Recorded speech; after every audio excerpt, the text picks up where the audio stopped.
Ministre ordinaire du jeudi 29 juin 2023. Le jeudi 29 juin 2023, sous la très haute présidence de son Excellence, professeur Faustin Archange Touadéra, président de la République, chef de l'État, le Conseil des ministres a tenu sa séance ordinaire à 16h30 autour de l'ordre du jour suivant. Les dossiers examinés, les communications ministérielles et les divers. Avant d'aborder les points inscrits à l'ordre du jour, le ministre chargé du secrétaire général du gouvernement et des relations avec les institutions de la République a présenté la position des membres du gouvernement absents au titre des dossiers à examiner.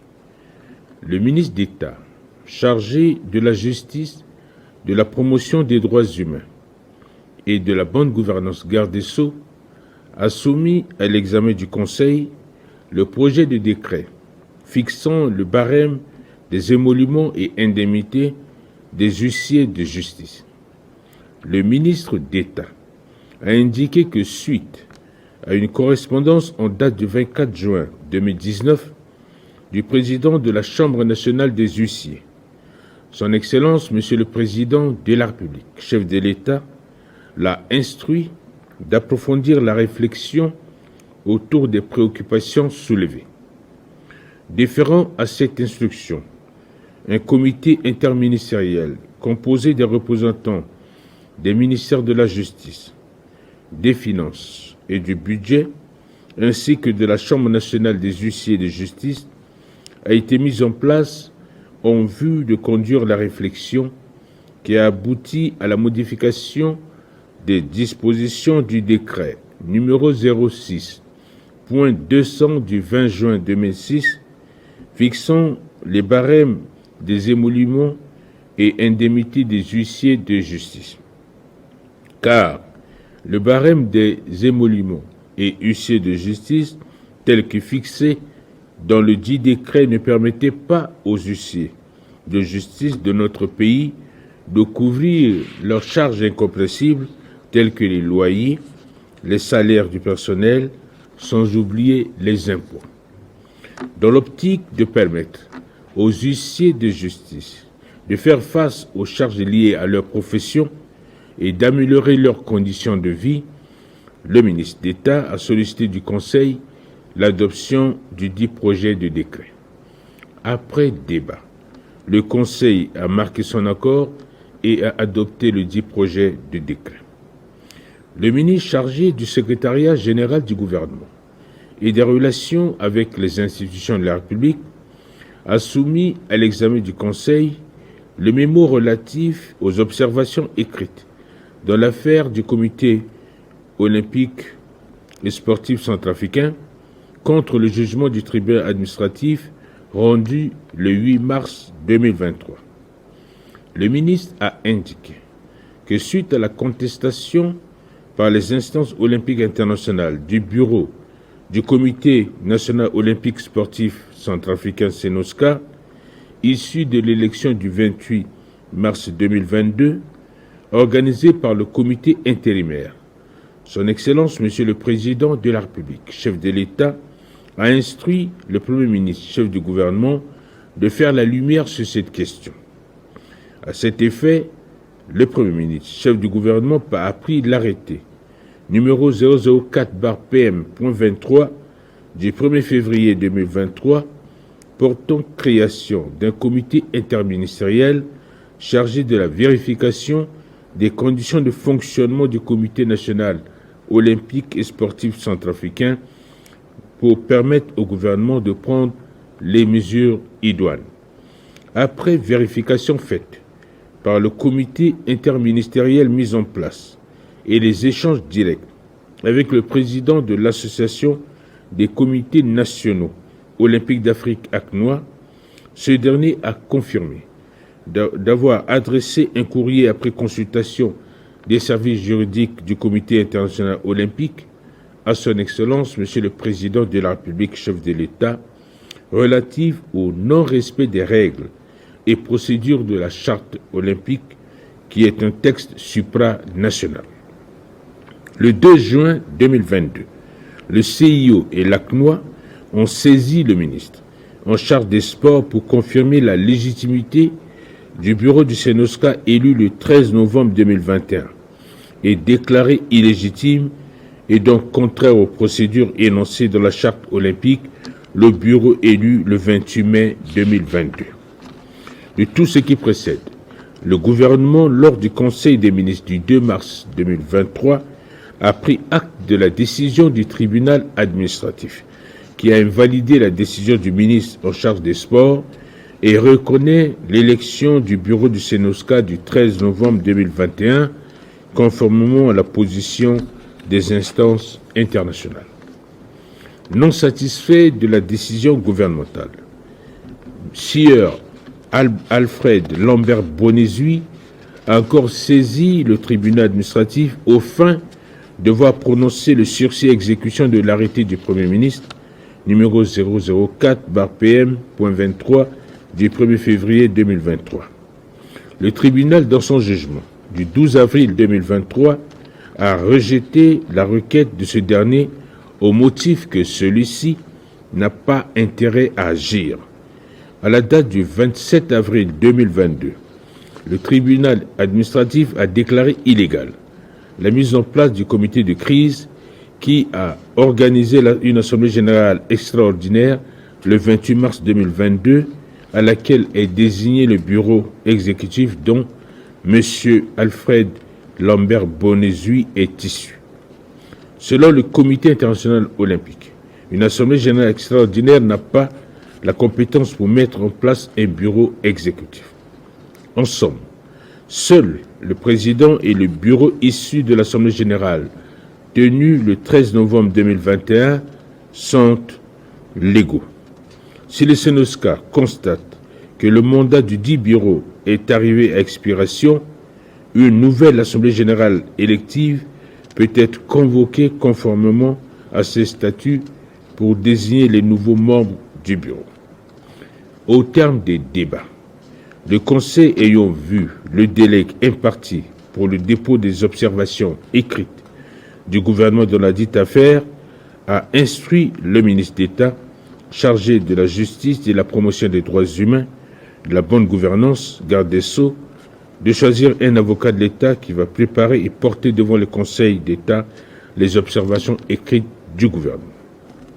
Le ministre chargé du développement de l'énergie et des ressources hydrauliques a soumis à l'examen du Conseil la note relative à la présentation du cadre de programme et de budgétisation triennale 2023-2025. Le ministre a indiqué que dans le cadre de la mise en œuvre et de suivi des orientations et de la vision politique de son Excellence, Monsieur le Président de la République, chef de l'État, le Premier ministre, chef du gouvernement, lui a adressé une lettre de mission, numéro 179/PM.22, du 3 novembre 2022 pour traduire en action le programme du gouvernement. Pour rendre cette action cohérente, visible, concrète dans le temps et maîtriser le coût, le ministère du Développement de l'énergie et des ressources hydrauliques s'est doté d'un cadre de programmation budgétaire triennale 2023-2025. L'objectif poursuivi est d'établir un lien direct entre les politiques publiques définies en la matière et les allocations budgétaires.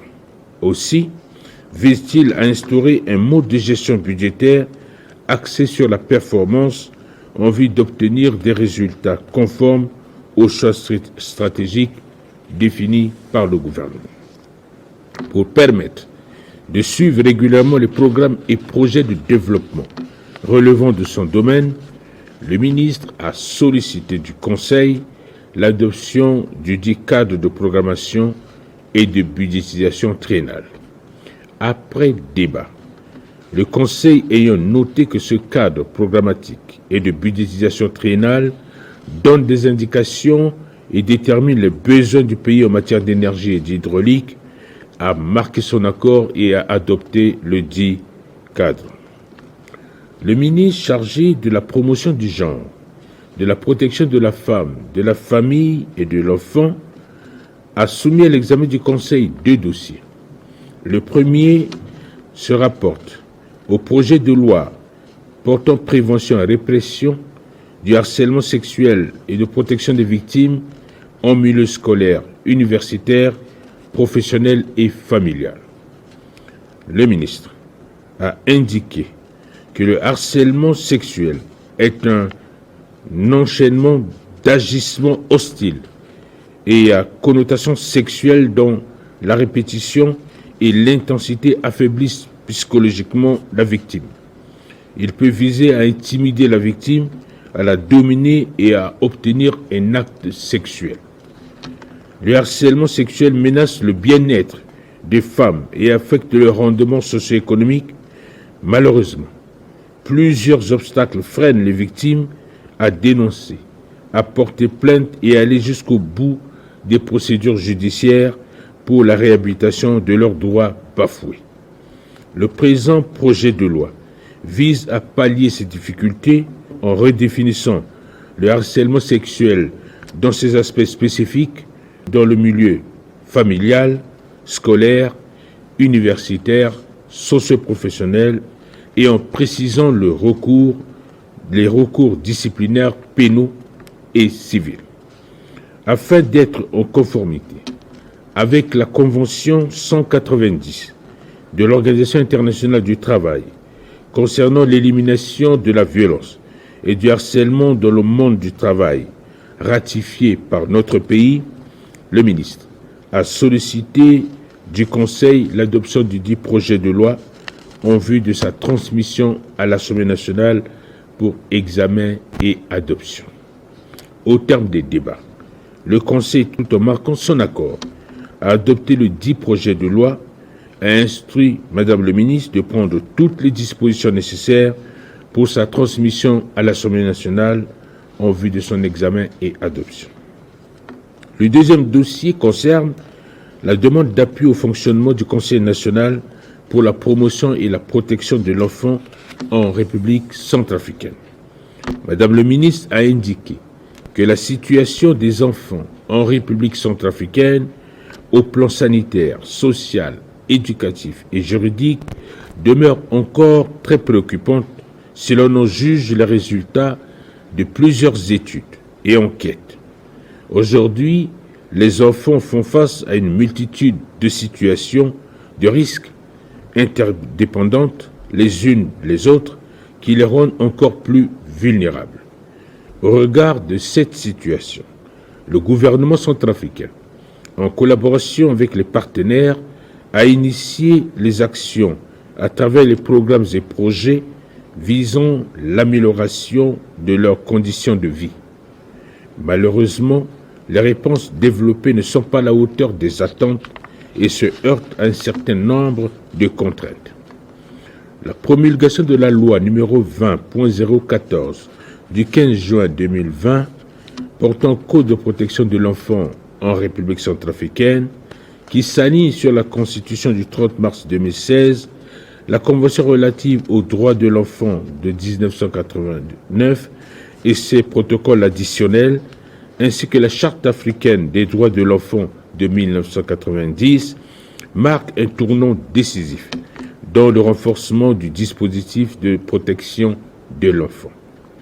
L'article 80 de la dite loi prévoit la création d'un Conseil national de promotion de l'enfance placé sous l'autorité du Premier ministre, chef du gouvernement, et a pour mission d'assurer le suivi-évaluation des activités et de veiller en permanence à la protection des droits de l'enfant. Pour le fonctionnement de ces structures, le ministre a sollicité un appui financier du gouvernement.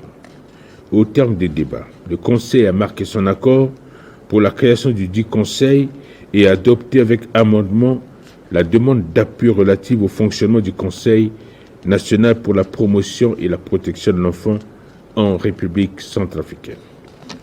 Le ministre des Mines et de la Géologie, en lieu et place du ministre chargé de l'urbanisme, de la réforme foncière, de la ville et de l'habitat, a soumis à l'examen du Conseil la note relative à l'organisation d'un atelier de validation de l'avant-projet de loi fixant le cadre général des régimes fonciers et domaniaux en République centrafricaine. Le ministre a indiqué que la gestion du foncier centrafricain est assurée par plusieurs départements ministériels qui ont chacun une responsabilité en la matière. La multiplicité de ces institutions sans un organe de coordination a conduit à l'adoption de plusieurs instruments juridiques qui se chevauchent, soit se contredisent. Après de multiples missions d'expérience à l'intérieur du pays dans le cadre du partage d'expériences en matière de réforme foncière et de consultation à la base sur la gouvernance foncière, en conformité avec les directives de l'Union africaine et les principes directeurs de la COMIFAC, à cet effet, plusieurs lois sur le foncier sont en train d'être révisées. Il s'agit donc du projet de loi portant code de l'urbanisme et de la construction, du projet de loi portant promotion immobilière, du projet de loi portant code foncier agricole et du projet de loi portant code minier. C'est dans cette optique qu'un atelier de validation nationale de 2 jours est prévu afin d'impliquer tous les acteurs du foncier et de disposer du projet de loi digne en vue de sa transmission à l'Assemblée nationale pour examen et adoption. Vu l'importance de cet événement, le ministre a sollicité du Conseil l'autorisation de la prise en charge de cet atelier de validation nationale sur le budget national. Après le débat, le Conseil a marqué son accord pour la prise en charge de cet atelier et instruit Madame le ministre de se rapprocher du ministre chargé des Finances et du Budget pour des dispositions à prendre. Au titre des communications ministérielles, le ministre chargé de la fonction publique et de la réforme administrative a présenté au Conseil la situation du contrôle physique des fonctionnaires et agents de l'État. Le ministre a indiqué que le contrôle des fonctionnaires et agents de l'État pour les provinces a démarré le 10 mai 2023. Le manuel de procédure avait prévu une couverture par voie routière et une autre par voie aérienne avec l'appui de la MINUSCA. Toutes les missions terrestres sont terminées. À ce jour, 45 localités ont été sillonnées par les équipes de contrôle pour un total de 3841 fonctionnaires et agents de l'État recensés. En somme, le niveau actuel de contrôle de tous les départements ministériels et les institutions font état de 18 312 sur 21 211 fonctionnaires et agents de l'État dans le fichier de l'ONU. Il reste 155 fonctionnaires et agents de l'État contrôlés de la préfecture de la Basse-Kotto. À cet effet, il faut aussi noter que l'effectif de 3348 fonctionnaires et agents de l'État reste à rechercher. En reprenant la parole, Son Excellence, Monsieur le Président de la République, chef de l'État, s'est interrogé pourquoi, dans chaque ministère, le contrôle de certains agents échappe au directeur de ressources. Pour cela, il a demandé que la cartographie de ces FAE soit élaborée en vue de faciliter l'identification des agents de l'État à tous les postes. Le ministre chargé des Mines et de la Géologie a rendu compte au Conseil de la session plénière du processus de Kimberley tenue du 20 au 25 mai 2023 à Victoria Falls, au Zimbabwe. Le ministre a indiqué que l'un des points inscrits à l'ordre du jour de cette session interministérielle est de proposer et d'exécuter les actions nécessaires à la mise en œuvre du système de certification du processus de Kimberley, indispensable au suivi de la traçabilité de la chaîne légale et à l'extension des zones conformes pour la reprise des exportations de diamants en République centrafricaine. L'équipe du suivi de la République centrafricaine, présidée par les États-Unis d'Amérique, a présenté le rapport selon lequel l'instabilité est généralisée sur l'ensemble du territoire et particulièrement dans les sous-préfectures de Boire, Baoro, Aba, Gambula et Sosonakombo. Le processus de Kimberley doit prendre des mesures de vigilance sur la RCA par la certification de ses exportations. La délégation centrafricaine a rappelé à la plénière la mission du processus de Kimberley, la situation sécuritaire stable, la reprise des activités économiques sur toute l'étendue du territoire, les réformes engagées pour le contrôle de la chaîne de valeur de commercialisation du diamant. Elle n'a pas manqué de relever quelques manquements du processus de Kimberley sur le maintien de cette sanction dont le contexte initial de la prise de décision administrative a évolué. La RCA a été soutenue par la Fédération de Russie, la Chine et les membres de l'Association des producteurs de diamants africains. En conclusion, la plénière a conditionné l'envoi de la mission d'examen de la République centrafricaine par le rapport de la MINUSCA sur la situation sécuritaire et l'engagement d'assurer la logistique de cette mission, a-t-il conclu. Après cette présentation, le Conseil en a pris acte. Le ministre chargé de la santé de la population a présenté au Conseil une note relative à l'état d'évolution du Covid-19 en République centrafricaine. Le ministre a indiqué que dans le cadre de la lutte contre la propagation de cette maladie dans notre pays, la situation épidémiologique à la date du 27 juin 2023 se présente de la manière suivante. 122 107 personnes testées à ce jour depuis le début de la pandémie le 14 mars 2020. 15 424 cas cumulés confirmés de Covid depuis le 14 mars 2020. 15 310 patients guéris et 114 décès observés dans les hôpitaux et les différentes localités de notre pays. 0 nouveau cas a été notifié à la 25e semaine de l'année en cours sur 211 personnes testées. 3 139 689 personnes vaccinées contre la Covid-19 à ce jour de les différents districts sanitaires de nos régions sanitaires.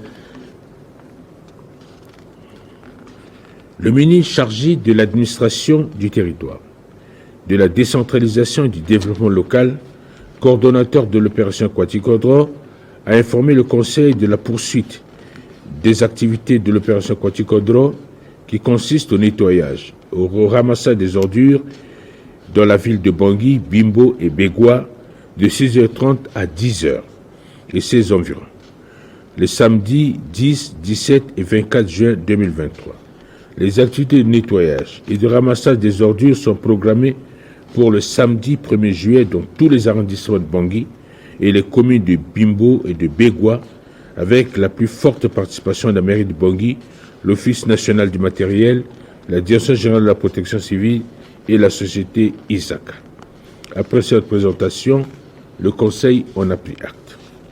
Au titre des divers, le ministre chargé de la santé de la population a informé le Conseil d'un article publié de la revue Health and Conflict faisant état d'un taux élevé de mortalité en République centrafricaine. Des dispositions sont prises pour répondre aux auteurs du dit article. Le ministre chargé de l'Éducation nationale a informé le Conseil du déroulement du baccalauréat session 2023. Les centres d'examen de Rafah et d'Alindao sont confrontés à des difficultés d'acheminement de matériel à cause des intempéries. Cependant, le ministre a informé le Conseil que le centre d'examen de Birao a connu quelques perturbations qui ont été vite maîtrisées par les autorités locales. Le ministre chargé du secrétaire général du gouvernement et des relations avec les institutions de la République a quant à lui informé le Conseil des comportements indignes de nos forces de défense et de sécurité qui sont en faction au niveau du rond-point place des Nations Unies, qui dépouillent très tôt le matin les paisibles citoyens qui vaquent à leurs différentes activités. Il sollicite que des dispositions soient prises pour mettre fin à ces comportements rétrogrades. L'ordre du jour étant épuisé, Son Excellence, Monsieur le Président de la République, chef de l'État, a levé la séance à 20h20. Fait à Bangui, le 30 juin 2023, le ministre chargé du secrétariat général du gouvernement et des relations avec les institutions de la République